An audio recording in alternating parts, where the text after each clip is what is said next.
A Força-Tarefa da Lava Jato, em São Paulo, denunciou Lula e seu irmão por corrupção passiva continuada. Segundo o Ministério Público Federal, Frei Chico recebeu R$1.100.000 por meio de uma mesada paga pela Odebrecht entre os anos de 2003 e 2015, como parte de um pacote de vantagens indevidas oferecidas ao petista pela empreiteira. Foram denunciados também os empresários Emílio e Marcelo Odebrecht e o ex-diretor da imprensa Alexandrino Alencar. Na denúncia contra Lula e Frei Chico, a promotoria de São Paulo diz que a mesada paga pela Odebrecht ao irmão do ex-presidente fazia parte de um pacote de vantagens indevidas aceitas pela dupla. Entre outros itens do pacote estão as reformas do sítio de Atibaia, pagamentos por palestras e uma doação de um terreno para o Instituto Lula. Vou passar a bola para o Adriles. Está na linha com a gente aí, Adriles? Deixa eu ver se está aqui ou perdemos a conexão com este filósofo, escritor, jornalista, Adriles Jorge. Não está na linha com a gente.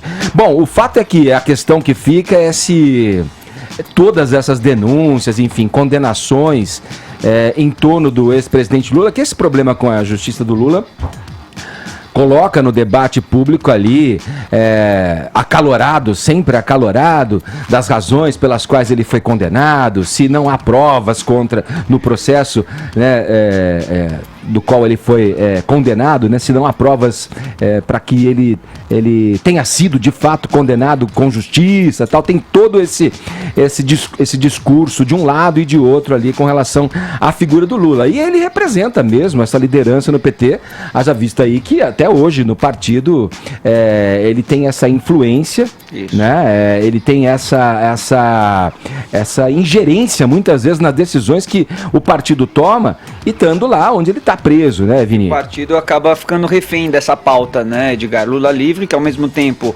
acaba sendo forte para uma parcela da população que ainda se mantém ali dentro dessa pauta, dentro desse viés de que o Lula tem que ser solto, e eles estão junto com o PT a todo custo, mas que afasta uma outra grande parte da população também que não quer nem saber, que quer que o Lula seja de fato investigado e condenado pelos crimes que cometeu. E agora vai ser interessante observar, né, Edgar, à medida em que essas denúncias avançam, os outros processos em que ele está sendo investigado e as reportagens que ainda são também divulgadas, que ainda continuam do Intercept, né? A gente teve, por exemplo, no início dessa semana, uma reportagem bastante forte, falando ali sobre o vazamento de outras ligações, de outras interceptações telefônicas que mostrariam que o Lula não estava só interessado no cargo como ministro da Casa Civil para se livrar da justiça, mas por um interesse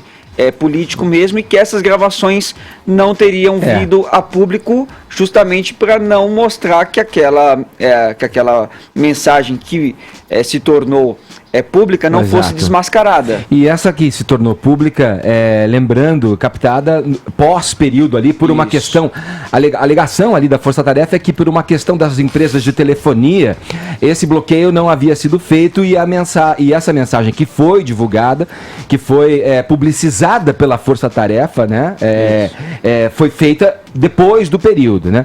Agora, essas outras mensagens, Vini, que também serviriam para pelo menos considerar outras possibilidades para aceitação. Para dar um contexto da situação. Claro que o contexto, fica claro que o contexto ali do Lula aceitar ser ministro do chefe da Casa Civil implicaria sim, de um momento, a partir da assinatura e aceitação dele para o cargo, né, no convite da Dilma Rousseff, do foro, por prerrogativa de foro, né, que aí o caso todo passaria para o STF, passaria para o Supremo Tribunal Federal. Agora, as outras mensagens também, muito provavelmente, como são muitas as mensagens e os diálogos ali transcritos pelos investigadores da Polícia Federal e que foram levados à Força-Tarefa da Lava Jato, foram feitos em períodos legais, né, da obtenção dessas conversas. E as coisas vão se agora tendo um novo...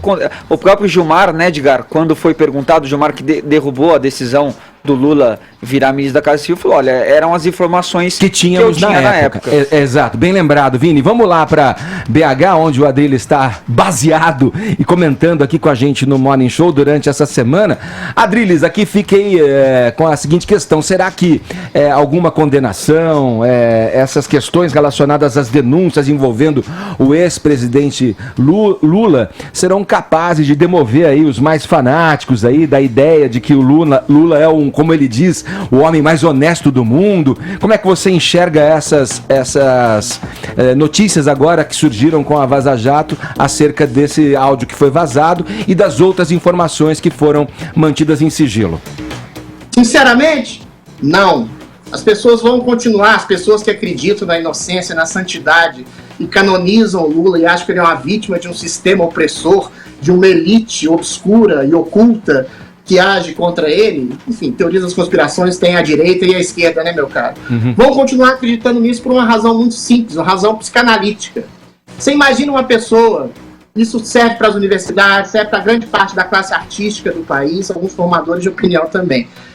Imagina uma pessoa crescendo em meio a uma ditadura, de direita, etc., durante 30, 40 anos, criando uma imagem simbólica de um tipo de sociedade, um tipo de visão sociopolítica que tem, e depois essa visão sociopolítica muito encarnada, encampada no PT e na figura do Lula, um homem de esquerda, que se contrapõe a supostas elites conservadoras, e quando essa visão de mundo ruim, essa suposta visão de mundo ruim, cai por terra. Você tem o presidente, o maior esquema de corrupção já descoberto na história da humanidade. Essas pessoas não vão conseguir demover esse tipo de imagem que tem por razão psicanalítica. É difícil você ir contra toda a convicção de uma vida inteira.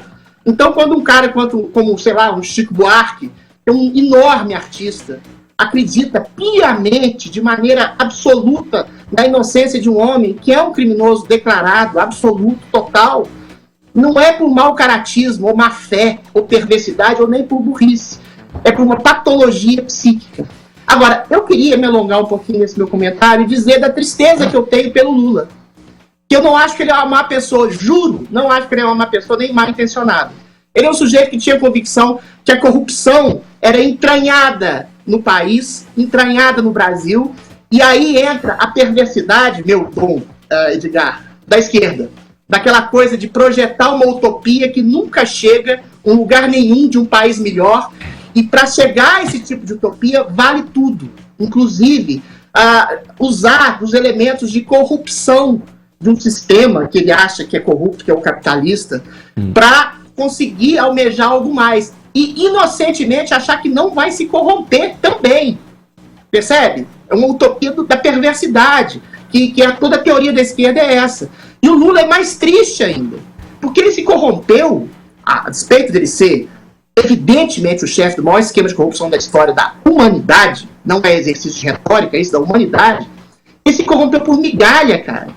Se corrompeu por um sítiozinho, por um salário que pagaram ao irmão dele, por um apartamentinho. São coisas pequenas que ele achou, na ilusão megalomaníaca dele, de um sujeito que acha que ia salvar o país, que eram benesses que lhe cabiam, que ele teria direito a esse tipo de coisa, como se fosse uma esmola em relação ao grande homem que ele seria e que salvaria o país da corrupção, usando dos mesmos instrumentos de corrupção. Note bem, isso é ideologia por sobre um homem. Isso é ideologia falando pela pessoa. A utopia de um lugar nenhum, de um lugar idílico que a gente vai chegar, e para a gente chegar a esse lugar a gente vai usar os instrumentos da corrupção sem se corromper. Esse lamento... É a ingenuidade que banha o mal. Sim. O mal nunca é, Edgar. Deixa eu filosofar um pouquinho. Não como o Carluxo, mas como o Adrilho Jorge. O mal nunca é autoevidente. O mal é sempre a pressuposição de um bem que você está fazendo e que você não percebe o exercício maléfico que você pode fazer em nome desse bem. Foi isso que o Lula fez. Esse lamento que você faz ao falar da figura de Lula, eu acho que muitas pessoas, inclusive, e principalmente do espectro de esquerda, o fazem também. Tanto que, na prática, o que resultou isso? Dissidências, brigas dentro do próprio partido, outros partidos sendo criados em função dessa discordância, desse dissenso dentro do próprio Mais ou menos, Edgar, Não, mais ou menos. o PSOL, por exemplo, é um partido de dissidentes. Você tem, desde que... Todos eles se unem em relação à questão da falsa condenação ao Lula, a uma perseguição ao Lula. Não, eu vejo muita crítica.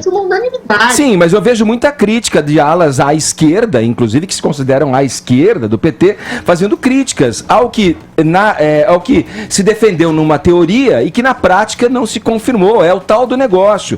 Assumir o poder, ao assumir a máquina, o Lula, ao invés de fazer em outros parâmetros um governo, aderiu a uma causa e se rendeu ao mecanismo viciado. Não. Como não? Me diga por quê. Me diga por que não. Ideologicamente, Edgar, a teoria e a prática da esquerda, alguém pode dizer, existem vários tipos de esquerda, mas em essência, em teoria política, isso é leninismo. A teoria e a prática política, dentro de um princípio de esquerda, que é o princípio do PT, o PT de raiz, é exatamente esse. É você usar das engrenagens corruptas de um sistema para criar um sistema melhor. Isso, o exemplo máximo disso foi a União Soviética. Porra, Adriano, você tava otimista até agora. Quando eu falava do Calucho, você virou um pessimista. Você tava otimista até agora ao falar do Calucho. Mas isso não é pessimista, isso é realidade política, isso é história. O que os soviéticos, o que os russos fizeram? Você criou um sistema soviético, comunista, stalinista, em substituição a um sistema opressor, corrupto, canalha, que era o czarismo. E aí, em substituição a esse, o que você fez? Revolucionou todo o país, todo mundo ficou alegríssimo e fez exatamente um sistema muito mais corrupto, muito mais opressor que aquele. Esse é o problema histórico de toda a esquerda. O Lula não é uma pessoa, ele é um artífice de um tipo de ideologia que é fadada ao fracasso sempre. E você imagina uma utopia, você usa das engrenagens de um poder que você considera carcomido e corrompido para estabelecer uma coisa melhor. E você se corrompe ao mesmo tempo, você nunca chega a essa utopia de um mundo melhor e transforma o mundo numa merda. Bom, vamos lá. Eu penso que assim, essas coisas podem ter ocorrido dessa forma, muito mais por obra de um acaso do que de uma coisa premeditada para seguir à risca o que aconteceu a partir da Revolução Russa. Ele sabia o que estava fazendo. Quando comandou o Mensalão, quando comandou o Petrolão, tem elementos da própria Lava Jato que sabe que ele tinha plena consciência disso. Não tem prova factual, pelo amor de Deus, daqui a pouco vai você vai ser processado.